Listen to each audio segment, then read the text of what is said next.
Everybody in this room is here because you're committed to something bigger than yourself.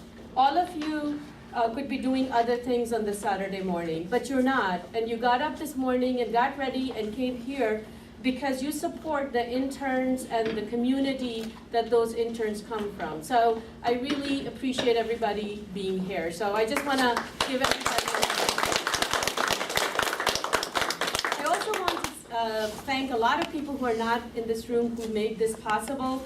I can't name each and every one of them, but I can say that the people who are behind APAPA and Vision New America Foundation, who made all this happen, who made all this possible, we're really grateful to them, even though many of them are right now, in California, all over the world.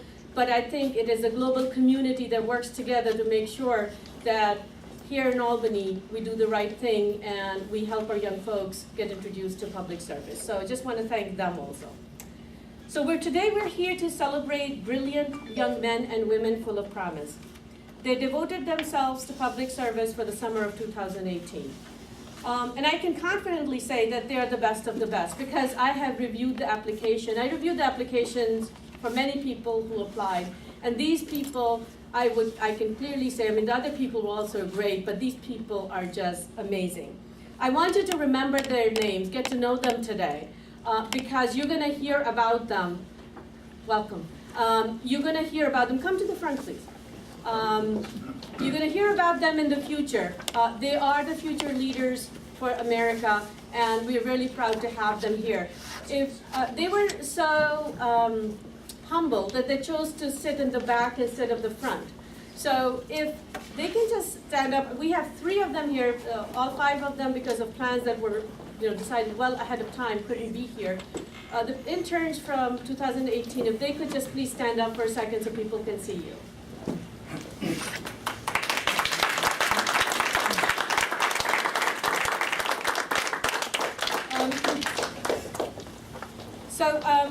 Today is about, we're glad they're here, we're celebrating them, but today is not just about them. Today is also about seeing a slice of America that we sometimes lose sight of.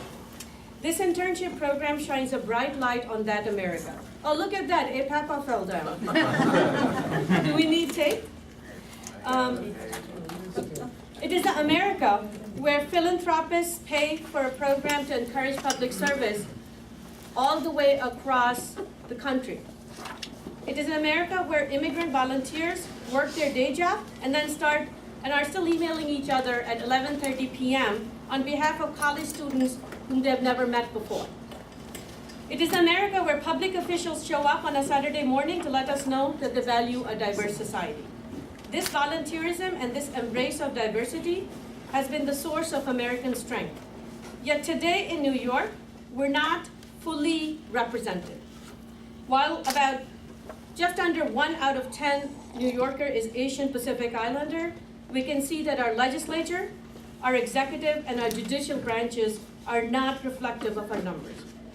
The story is not very different at the local levels of government. This internship is a step in the direction of a public sector that looks like the people it serves. I want to thank somebody who's not here, Rose Turton. She did a lot of work, behind-the-scene work. She's going to be here later. She'll be bringing the food. All the volunteers, yeah, she better be here. All the volunteers who have given their time generously. I especially want to mention HP, our tireless leader, HP Wong, who inspires us with his devotion to the cause of the API community.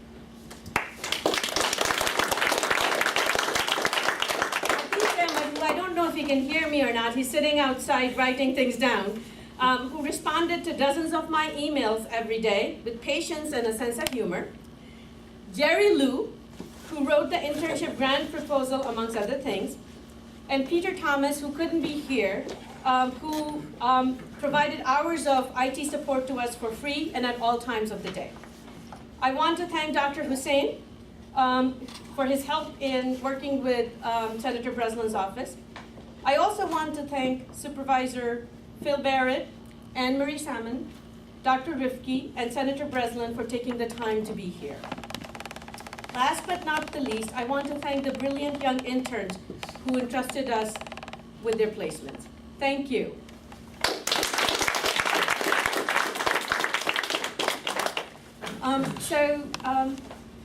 We are in that unusual circumstance where we're 5 minutes early. Okay? For people who know the API community, this is a notable historic event, and we should all remember it may not happen again. What that allows us to do is it allows us a little bit of extra couple of minutes to be able to hear people. Oh, and HP wants to say something. No, we're not early. We're on. Because minutes HP. left. APAPA do 3 things. Internship is one of them. We have a voter registration. We have a civic leadership forum. They're all tied together. You know, I'm glad to see our senator here. Right now we have 213 legislators, and we only have 2 with an Asian American background. So we have a long way to go. So hopefully within 10, 20 years, all the interns will eventually become elected officials. And nationwide, we have about 100 interns a year. So 10 years, 1,000 interns. Hopefully some of them will become elected officials. Okay, that's all. Thank you, HP. That's HP's dream. Yeah.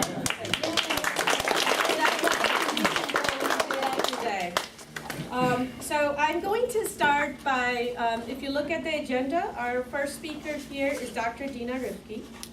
I just want to say, I'm not going to give you long introductions because I think these people and their words will speak for themselves. But I'll say that Dr. Rifki is a personal friend, so I'm a little biased. She's a director of the Rockefeller College Center for Women in Government and Civil Society. Did I say it right? Yeah. It's a mouthful. And she has single-handedly launched an army of women leaders in the US and abroad in the government and civil society. So we're really grateful for her services to the world, to our community. And she's also a supervisor for Nyanika, who is one of our interns here. Dr. Rifki, please.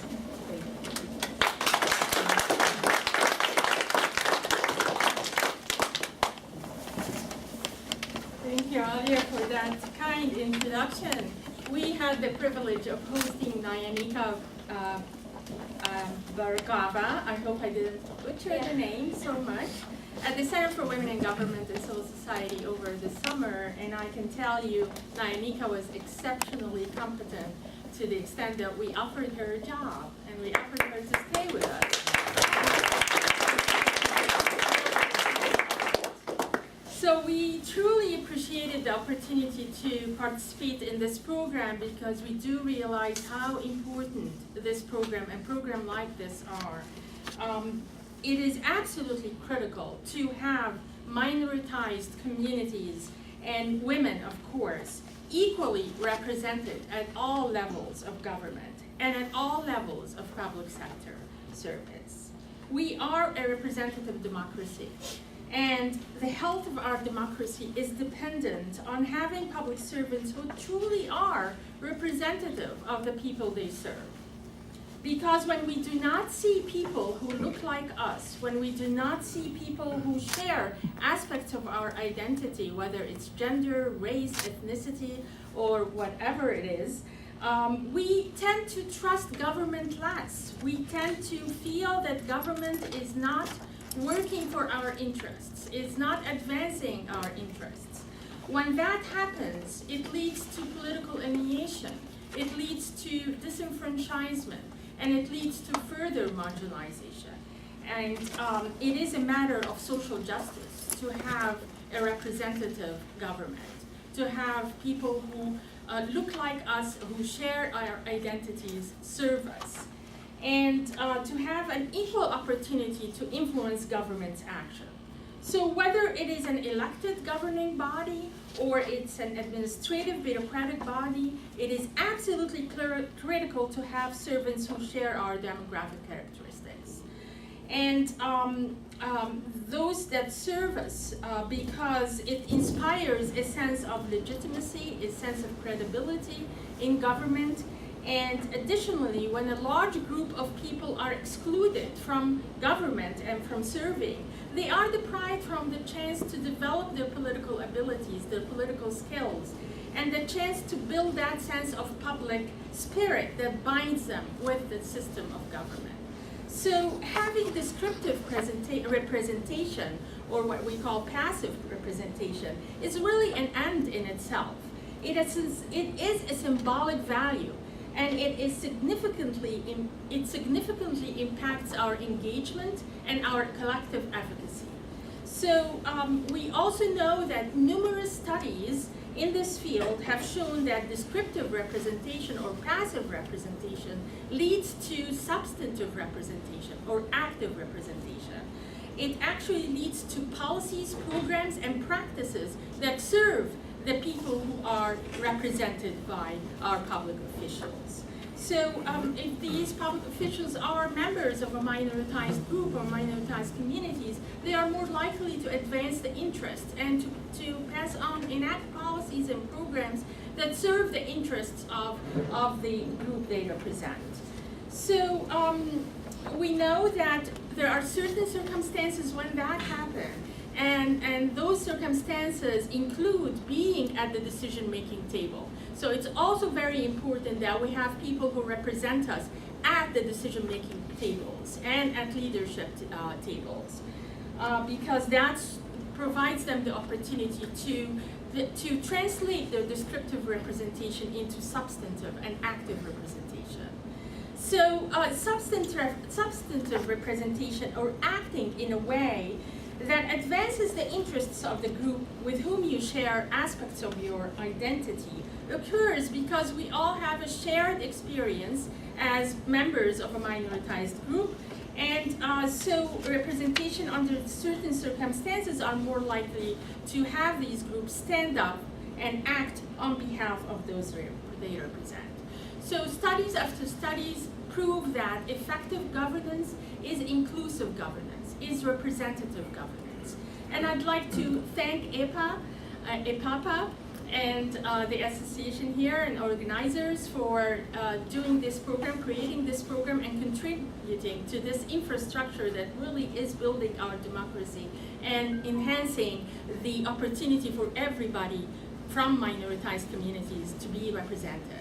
Thank you so much, and congratulations to all the interns.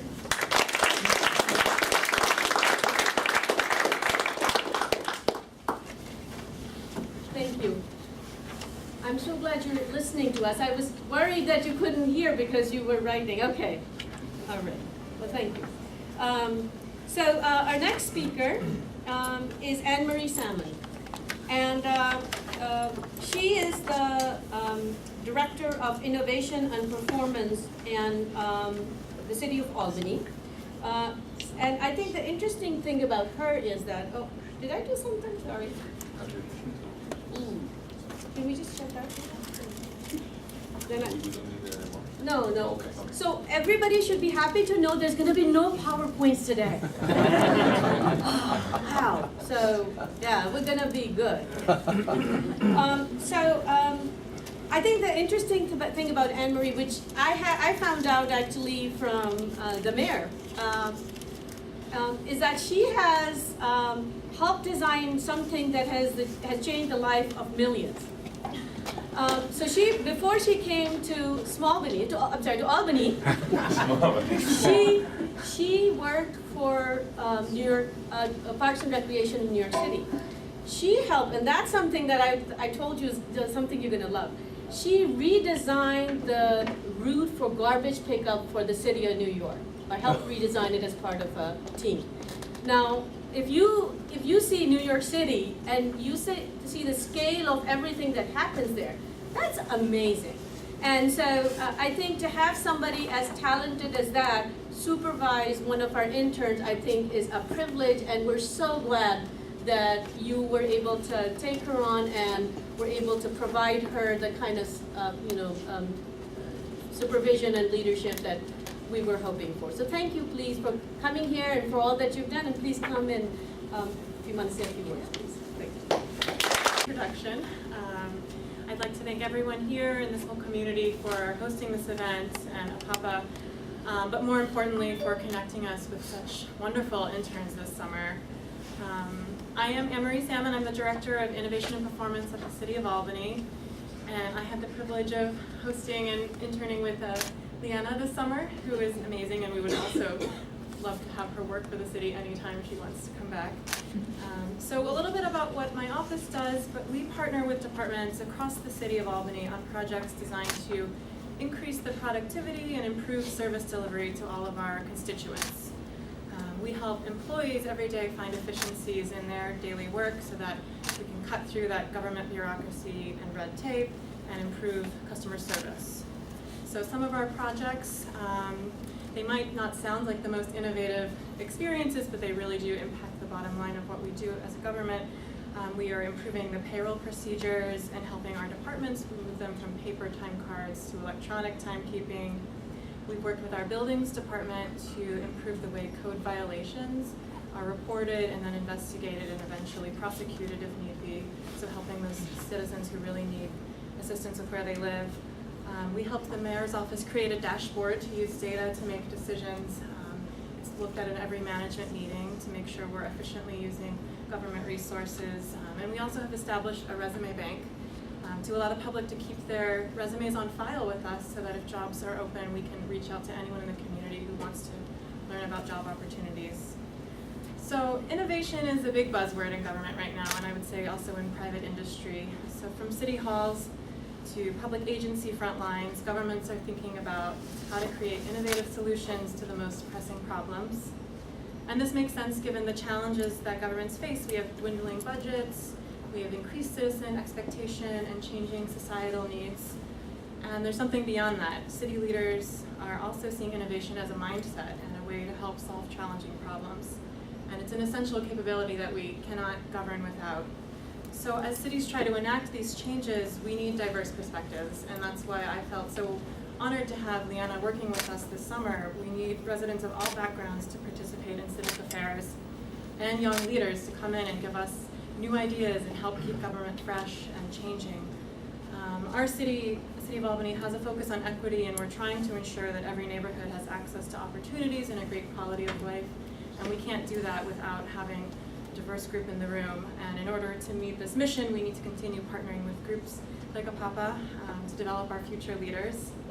So I think this intern program was very wonderful because it brings those new faces into government. And it also gives our interns a chance to learn about working in public service. So working in public service can be difficult. It can be very exciting. It can be kind of boring sometimes, but really it's fun because change happens fast. The work you do, even as interns, can have a direct and immediate impact, especially at the municipal level. So Leanna, she was able to help us create a training program for our police department's timekeeping system that we're actually launching next week. Wow. And in her short 8 weeks with us, she completed a study on the city's branding and messaging, and we're using that right now to figure out how we can better communicate with everyone in our community and internally. So I'm sure all of the interns here and those not here made valuable contributions this summer. And whether or not you decide to pursue a career in public service, and I really hope that you do, I think that you probably have the opportunity to see how government works firsthand, and you'll continue your engagement with government. So you've also shown that you just have a commitment to making your communities a better place to live.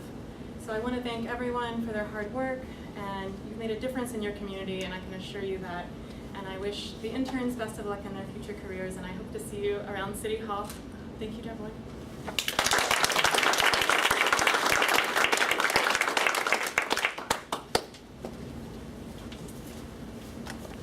So well with time, we may even have a 10-15 minute time to be able to ask questions. You haven't got to the politicians yet. Well,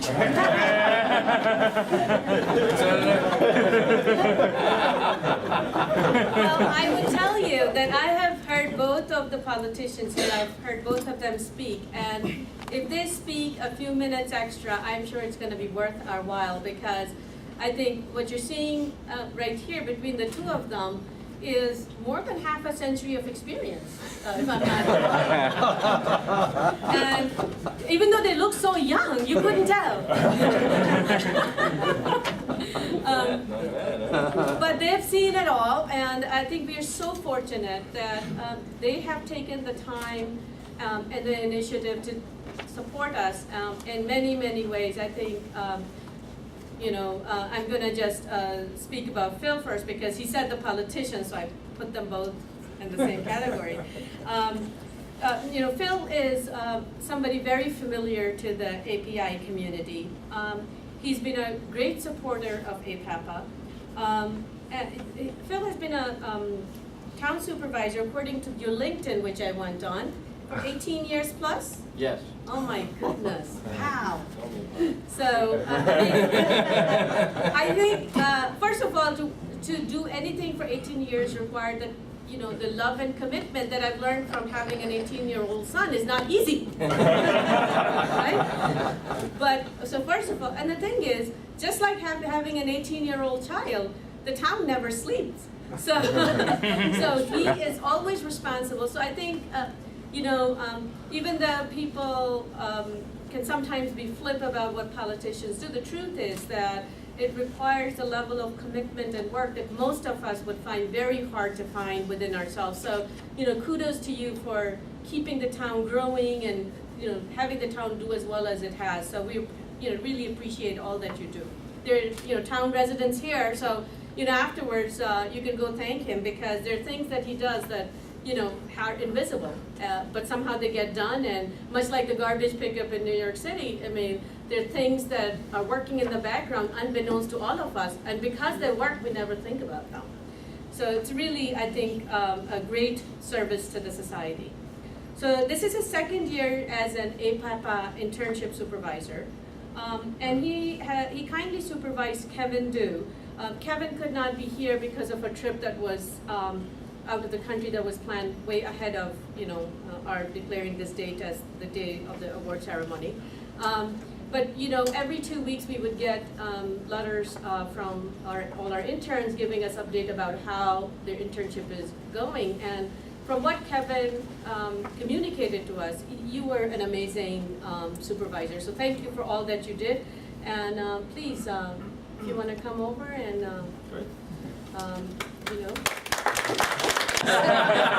Jerry's going to put the clock back ahead of about an hour. But thank you very much to all the APAPA leadership and supporters, Aliyah, HP, of course, my good friend, and Ting Ting, and Jerry, and everybody that, and of course the leader of, one of the leaders of APAPA that is the most special to me, Yes. my lovely wife, Lee Jung. So Lee is in Taiwan and couldn't be here today. But she wanted me to say hi to everybody, and she misses all of you as she's been gone for over 2 weeks. So she's a long business trip. But it's indeed a pleasure to be here as always. And I just want to talk a little bit about what Kevin experienced. Since he's not here, I can talk about him. And he can't refute me, so that's good. But what we've tried to do with the interns over the last couple of years is give them a diverse experience, see different departments, see how the town runs, be exposed to different talents that they might be able to use later in life. And one thing that Lee and HP always want these young men and women to learn about is public speaking. That being a very important part of what they will likely do in their college years and in their years as a professional. So just to give you an idea of some of the things that Kevin did, certainly he went to town meetings. I'm also on the County Board of Supervisors, so I took him to a county meeting as well in Saratoga County, so he was able to experience that. Met many elected leaders along the way, both on the county and town level. I'm just preventing, that's all. Oh, sure, absolutely. Sorry. Met many county and town leaders along the way, which I know he appreciated. And we got all that documented in pictures, which he can keep for his memories of his time as an intern in Clifton Park. But I wanted him to see the operational side of things. So we have a transfer station where yard waste, recycling, we have a huge solar farm on the old landfill, we take garbage. I mean, it's 4,000 families are signed up to use our transfer station. It's a very busy place. So he was able to work at the transfer station and do many things, but one thing he was I really wanted him to do was take my technology, the technology up a notch with the reporting. So he was able to get with the head of the transfer station, who was technology challenged, and teach him how to use Excel and teach him how to get the reports the way I want them. So I said to Kevin, this is the way I want the monthly reports to be. I'd like you to set it up for him and train him, and he did that, amazingly, because you know, everybody is different levels of technological prowess, but he did a great job with that. He worked at our senior center. We have a senior center with over 1,000 active members. He was exposed to the senior center and how that operates, and he helped in the operation of the senior center. He also worked within our parks department. The pools, we have 3 municipal pools, and he was exposed to how the pools work and how they operate on a daily basis. We're constantly upgrading our technology in the town and spending a lot of money on that. And one thing we consistently do is digitize paper records for obvious reasons. And we hire a company that does that, and then we go back and do some quality reporting, checking to make sure there were no errors. He spent a lot of hours doing that. Now that might seem like tedious work, but obviously it's very important when you're chronicling what has happened in the town in various departments over the years. So he was exposed to many, many different things. Now, when it came to public speaking, I would bring, you know, we had various press conferences and things. So I would bring him to the press conferences. I would tell him, watch what I do. There's different things. Everybody's got different styles with public speaking. But I said, there's certain things you want to do. Eye contact, inflections in your voice. Make sure that you're getting your message out there and grabbing people's attention as best you can. Hand gestures, there's many different things, and we went through all that. And then after we had some of these press conferences and such, I would ask him, what did you notice that I did good or maybe didn't do so well? And then it was his turn.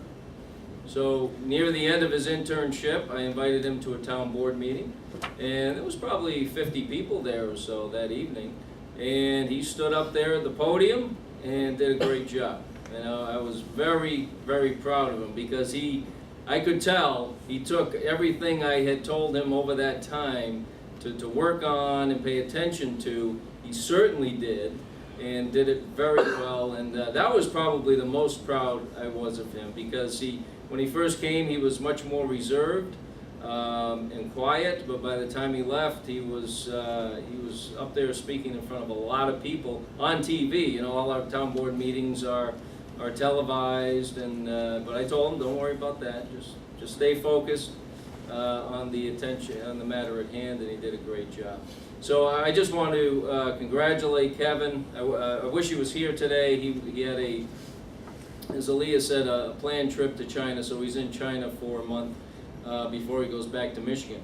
One important contact that he made, and he was able to make a lot of contacts, but we're embarking on a strategic initiative right now, and we'll probably be the first municipality in the National Grid service area to actually do this, and that's a big service area. But the town of Clifton Park is purchasing all the streetlights within our municipality from National Grid and NYSEG. I won't go into all the details of how that works, but it's going to save us millions of dollars over 20 years. So I had Kevin in on some meetings with Siemens. Siemens is the company that we're partnering with on this effort. And I explained to the representatives from Siemens, they're all engineers, and I explained that Kevin was sitting in, and he's Michigan, he's at Michigan, and he's an engineering student. It just so happened the lead engineer was what? Alumni of Michigan. So they started talking about internships, and he told Siemens about an internship that they have each and every year for students like him. And so I whispered, I said, make sure you get their cards before they leave. So he got their cards before they left. They explained the internship to him. And I said, tonight when you go home, you send them both an email. Nice to meet you. I'm really interested in the internship. What would be a good time frame to contact you next year so I don't miss that opportunity? So he contacted them, they got back to him, and he now has a time frame of when he needs to get back to them and apply for the internship. So there's great contacts you can make in these internships, as well as learning real life talents and things that are important, and also the importance of public service and seeing all these different entities. I mean, from sewer departments to transfer stations to senior centers, pools and camps, you name it. He saw it all. And he got to see how the town operates and things that I'm sure 90% of residents in Clifton Park or any municipality don't see. So I think it was a great experience for him, and I'm very happy to hear Aaliyah say that his feedback was positive. So anybody that is thinking about the internships, those are just some of the reasons why they're very, very important. And I just want to say too that, you know, we're here at the Chinese Community Center. I've been here many times, always a warm welcome, and I love all of you. And I look in the back of the room, I see that nice gentleman back there, hi. But he's standing. Your wife is my friend. Yeah, very good. She is dynamic. She's We fantastic. were in the same building too. What's that? We were in the same building. Oh, you work in the same building, great, fantastic. But he's standing in front of the flag, and that's the American flag. And to me, when I visit APAPA and when I speak to any of you, no matter what your background, no matter how long you've lived in the United States, it really makes no difference to me whatsoever, because I believe that that flag, what it represents is the American dream, and that's what ties us all together regardless of how we look, of how we feel about things, and what our background is, and how long we've lived in this country. Because to everybody, the American dream is different. It could be, I just want a white picket fence and a nice little 3-bedroom house, and I want to be left alone. Some people, I want the big house, and I'm going to work 80 hours a week, and I'm going to have kids, and I want my kids to go to the best possible schools there is. You know, so the American dream is different for everybody. And nobody's American dream is wrong. They're all right. They're all so right. And not only are they right, but they're attainable to anybody that sets goals and is willing to put forth the effort. And when I see Kevin and the other interns here, you will be successful if you set goals and put forth the effort to make them happen. Whatever your American dream is, no matter what your background is, it doesn't matter. Because you're an American. And you're in this, you're here, and we're all here to support you and help you achieve your American dream. I again, thank you very much for the invitation today. I look forward to hosting another intern next year and Thank you. having them have a wonderful